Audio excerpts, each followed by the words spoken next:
And with that in mind, I get to kick off the first presentation of the afternoon, which is, as you can see, entitled Social by Design Event Management. And our speaker for this presentation is Mr. Paul Slaats. And Paul comes to us with over 25 years of experience as an operating executive and venture capital investor. He's co-founder and executive chairman for Thuzi, a platform software and technology services provider to brands and event managers seeking to leverage social media and mobile applications within their communications, engagement, and e-commerce strategies. Previously, Paul was managing director at Internet Capital Group and has led or participated in over 30 investment, acquisition, and merger transactions with focus on online marketing, software as a service, and cloud computing infrastructure.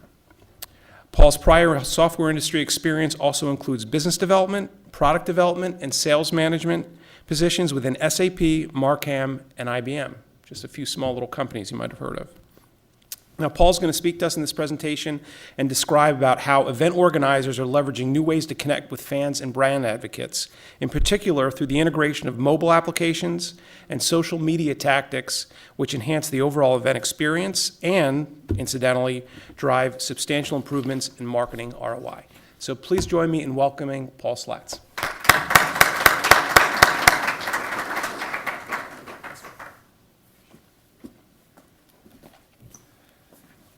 Well, good afternoon. Thank you, Faust and John, for the opportunity to speak with you today.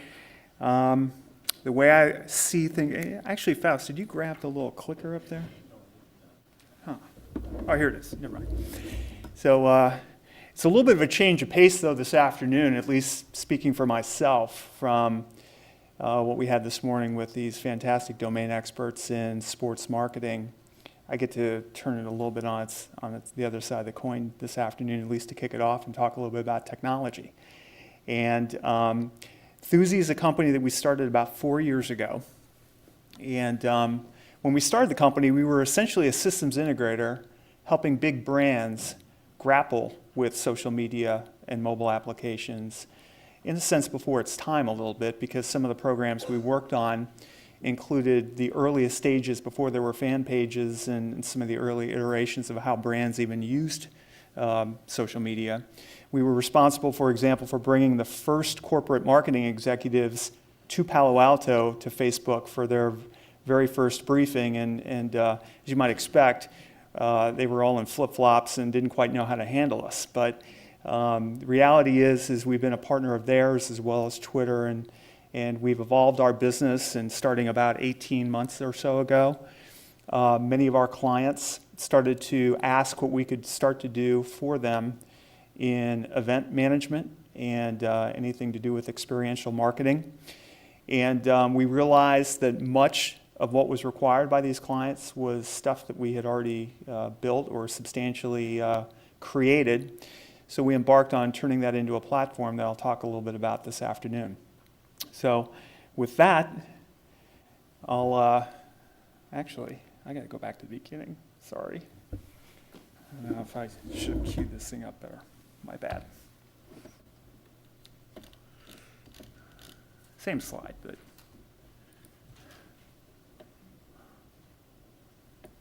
So how do you cover social media in fan engagement in 25 minutes?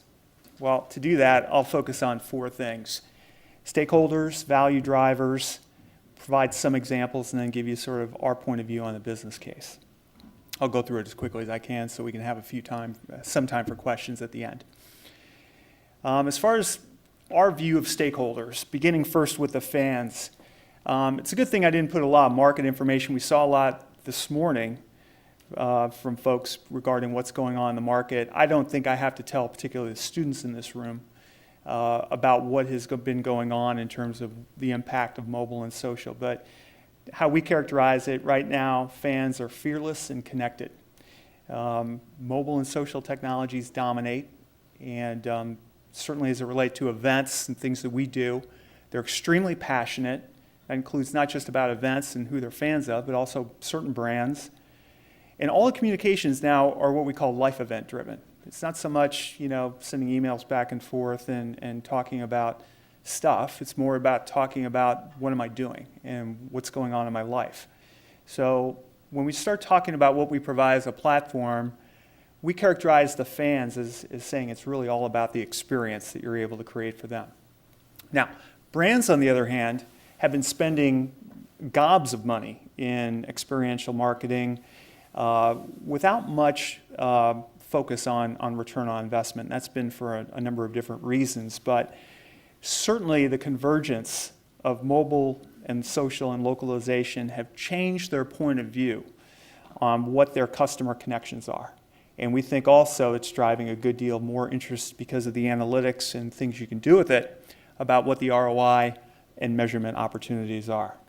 And then lastly, for an event organizer, what they're looking to do from our perspective, and we work with a lot of them, is they're seeking new ways to leverage the experience that these event owners, be it a team or a music festival or anything else that we support, they've made enormous investments to create these experiences, and they're looking for ways to leverage them. They're also looking to maximize the sponsorship and promotion opportunities, and of course drive fan loyalty, because fans pay the bills at the end of the day, whether it be through the brands or directly to the teams. And clearly how we net this out is huge fixed costs in running these things, so our goal is to drive more revenue, period. So how do you drive value? Well, it's how you take those three stakeholders and put them together in a way that creates a bigger pie for everyone to benefit from. And our point of view on that is it's all about the integration. And because we approach it from a technology point of view, let me start with a few concepts that we work from, which essentially, I'm not sure, hopefully you can catch all this in the back, but each one of these is going to be discussed with a separate slide in a moment. But we have basically 4 processes around the outside and then one set of infrastructure services on the inside. And just reading them around starting from the top, it's activation, engagement, amplification, and optimization. In the middle, we do quite a bit about data management and provide what we do as a cloud service infrastructure. So let's talk about each one of those real briefly. As far as activations go, when we kick off an event or when we provide the technology infrastructure for these events, again, we try to think of ourselves more as an operating system. We work with a lot of strategic consultants, but we're not strategy consultants. We work with a ton of agencies, but we don't do, we do some creative, but not as much as you would think. We are really the guts of the machine. And as such, when we talk about activation, we're talking about managing the technology that allows fans or attendees to authenticate into an event, of which we provide multiple options, which include things you may see there like RFID bands and RFID-enabled tickets, all the way through smartphones and NFCs and so forth. Really, our goal is to make it very frictionless for an attendee, and I'll describe how the different models that we create around these events assist that in some pretty unique ways. And then in the middle there, you'll see that we log people on with social media credentials, which means our mission here is to provide a unique benefit for the brands and for the people who engage with us. And from our point of view, the more data and more understanding we have about who someone is when they come in, the better we're able to serve them and provide them unique value. And in terms of social media networks that we work with, there's the usual suspects of Facebook and Twitter. We work for corporate events. We'll do a lot of work with LinkedIn and Yammer and Jive on the closed enterprise network social media side. And then we also, the old standby, if someone still wants to use an email account, we can use that as well, or even a mobile phone. So as far as engagement goes, we provide, in addition to that operating system that manages all of the event content and all the event activations and event management, we put in a whole bunch of other options that different brands will use to augment the experience that they're creating for the fans visiting, either as a VIP or just an attendee as part of their marketing event. These include things like photo booths, like stations to introduce new products, video rolls, sweepstakes, and scan to win. We have very unique applications for roving photographers to be able to shoot paparazzi type photos, and then a whole bunch of additional local promotions. But this is really only scratching the surface. I'll give some examples later about, once you have the infrastructure built, what you're able to do with it. And then really one of the big benefits for the brand is how we take those activities and amplify them. Really what we're doing when we're at these events is creating life event content worthy of sharing. And this is not so much science as it is art in that regard. But our whole goal is to use the opportunities of these events to create immediate branded impressions that can be pushed out in a variety of ways that I'll talk about. And then we can also do things like social event scoreboards and wall TVs and other things to do to integrate other public social content, such as Twitter feeds, public Twitter feeds, Instagram photos, and the like. How this all kind of starts to look and shape itself is you'll see that among the photos that we do, we can create experiences that are branded. You'll see the Axe photo on the left. You'll see a Tampa Bay Lightning season ticket photo on the bottom. And then on the right, you'll see a youth baseball player. It's actually Roger Clemens' son, Casey Clemens, who we happened to shoot drinking a Gatorade in a dugout at an event last summer. That it's actually interesting to point out when you talk about amplification. That was a casual photo that was shot that Casey, you'll see over here, basically selected in part of the lounge that they had for these top players. He picked that photo and went ahead and threw it out to his friends, of which he has, 1,000, 1,200 friends on Facebook. And because of what we do from an infrastructure point of view, and because how we track things and the different verbs we apply to it and that sort of thing, we actually are able to track the amount of impressions that were made with that one photo. Now imagine if you're Gatorade and you've sponsored this event for the top 100 baseball prospects, and in the past you may have shot a nice photo, given it to them as a nice keepsake. Clearly Gatorade has used this as a halo effect, with which a lot of brand support for sports seems to be centered around. But that one photo, by our tracking, has been viewed over 80,000 times. That's one photo. Now, when we talk about amplification, you'll see that much of what we do around these events, whether it be an Axe photo or a fan photo, the whole goal is how can you create organic impressions. As someone said earlier, with the Oreo example, if you were here for the very first presentation, we create this with very little expense. Other examples, Justin Timberlake was mentioned before. Coincidentally, we've done work for him in his golf tournament. You'll see what's called a deep mosaic Zoom there, where we have fans all who are donating to his charities plug into a thing. It's searchable for your name. You'll find your photo buried in that big photo.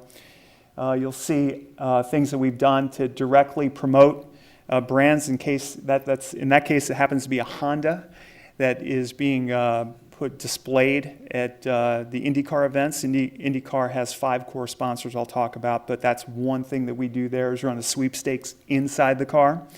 And then we do things that are social hubs, which include big board representations of what all is going on at the event.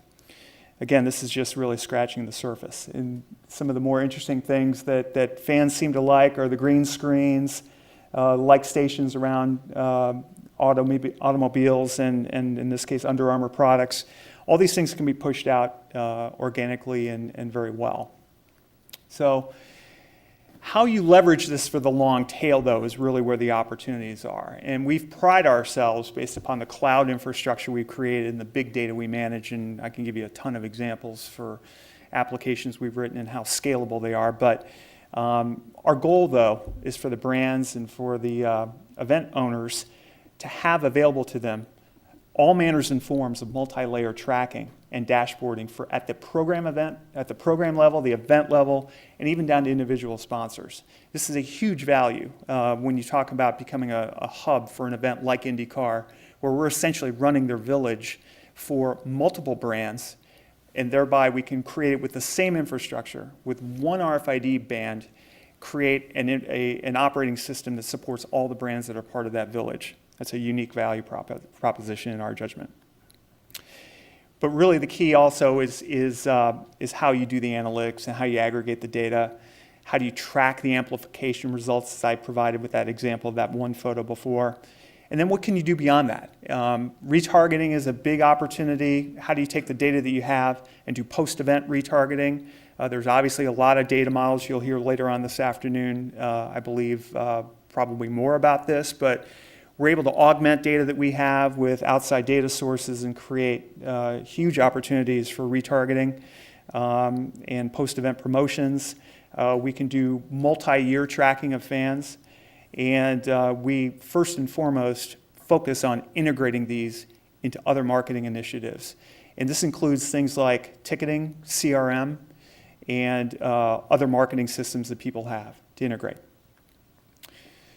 In terms of what you do that's invisible, but nonetheless very important, what we provide from an operating system point of view is a ton of on-site connectivity, remote systems management, data redundancy and cloud failover. We do a lot of custom integration services. The interesting thing there is when we build a new application that then becomes part of the platform that's able to be sold as another razor blade, as it were, for the next event that we support.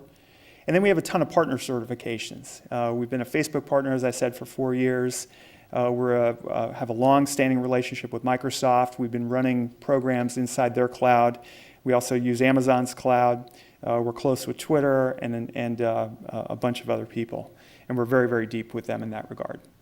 So to give you a quick look at what this is about, hopefully I can get this launched without too much fanfare. This might take. Just give you an idea what it looks like just inside of pictures.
Great. I promise to keep the ads very short.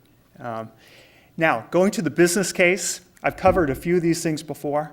The use cases that we've developed that we've actively sold and implemented include single brand events. Buried in that video, you'll see the piece of work we did for Under Armour at the NFL Experience. That was what happened to be one big event within a big event. Just to put it in perspective, Under Armour spent a ton of money on the physical presence there. The fraction of dollars they spent to support it with our technology infrastructure, and it was a fraction, we think enhanced the value of that event to them in terms of remarketing and data and direct e-commerce that came out of that by a multiple of factors. And they might spend 7 figures on the actual presence at a place like that. Our dollars are much lower, but the multiplier effect is 3 to 5x in terms of the outcomes, in terms of their key performance metrics. So that's a single brand event. We also do multiple brand events in a hub model or an event series hub. In that case, IndyCar is a good example where we support not just IndyCar in terms of managing all their fan engagement infrastructure, but we're able to layer in their core sponsors into that model. We do it very simply, very inexpensively relative to what each of those sponsors. In the case of IndyCar, they have 5. It's Honda, Mazda, Novo Nordisk, Verizon, and the National Guard. So we contract with them to add on to the experience to make it valuable to them, and we do it in a manner that's far less expensive than what they would do either customized in-house or with a digital agency, because we have the technology largely built and available to them to use. We also do venue hubs, which means we can wire up an entire stadium, and in fact, even including the blocks around it that include authentication and integration, not just into the events you might run inside the 4 walls, but also integration into things like point of sale. CRM systems, as I mentioned before, and even to the local merchants surrounding the stadium. So you can obviously see the potential in terms of how you can, what's important about wiring up a venue like that. And then I put in parentheses, we're close to, in fact, tonight it will be launched where we're going to be given the opportunity to be a hub for an entire city. And it's a destination that has hundreds of events every year. And it's great for us because we're part of the event development process, in that case for a Convention and Visitors Bureau. But we get wired into all their convention facilities and become part of the infrastructure. It becomes a part of the value add story, just like we would for a stadium or a team owner or some other event organizer that can sell our value add as part of their story to their brands and other sponsors. Now, as it relates to the brands, I mentioned what's important about organic amplification. There's also e-commerce lead gen, efficient retargeting I mentioned. You can create a terrific halo effect plus in terms of creating brand advocates when you make these events worthwhile and engaging for the fan walking through. And we provide direct measurement against their key performance indicators. Very, very important. So we get a multiplier event, as I mentioned before, on the event ROI for a brand. For event organizers, it's all about experience enhancement for the fan, but it provides direct new revenue opportunities. Clearly what we're creating is new advertising inventory. And when you're able to layer this and leverage this as part of their model, it becomes very attractive to, maybe it's not whatever's after IOTA on the model of Comcast Spectacor this morning. We're creating a ton of advertising inventory on behalf of these event engagement models that we have, which leads to enhanced partner success stories and sponsor services. We provide real fan data, not proxies, not season ticket holders handing off to someone that is using the ticket. This is real data.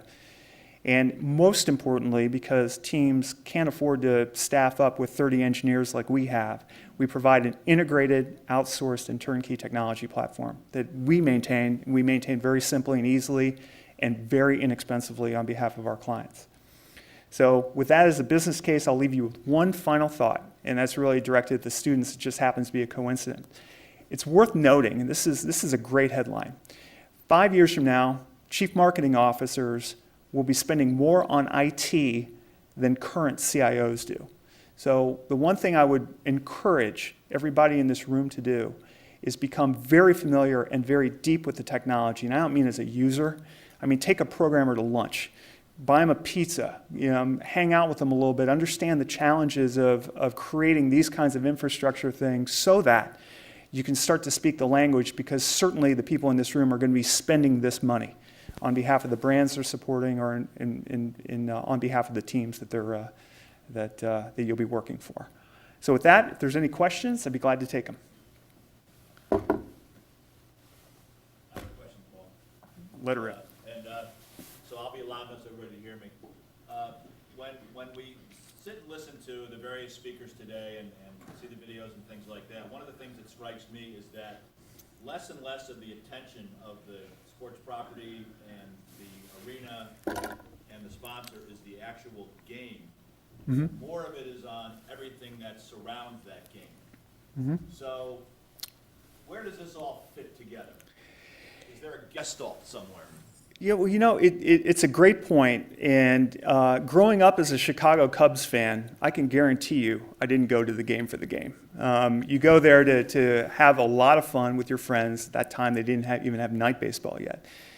So it was an afternoon off. And the one thing I hear universally from the crew this morning is they want to create these experiences because that's how people think now.